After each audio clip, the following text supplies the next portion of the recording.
straighten up and fly right maneuver, where the spacecraft will jettison the entry balance masses in preparation for parachute deploy and to roll over to give the radar a better look at the ground. Applicate indicates chute deploy. The navigation has confirmed that the parachute has deployed, and we are seeing significant deceleration in the velocity. Our current velocity is 440 meters per second at an altitude of about 12 kilometers from the surface of Mars. Heat shield set. Perseverance has now slowed to subsonic speeds, and the heat shield has been separated. This allows both the radar and the cameras to get their first look at the surface.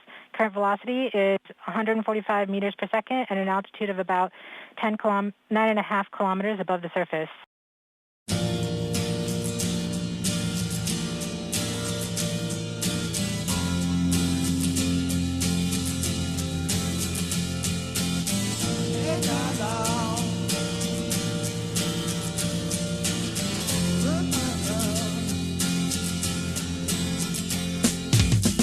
Didn't know what time it was, the lights were low, oh, oh.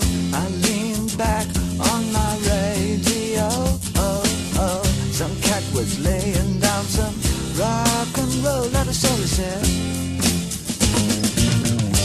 Then the loud sound, it seemed to fade. Came back like a slow voice on a wave of fade. That wasn't no DJ, that was hazy cosmic time. There's a star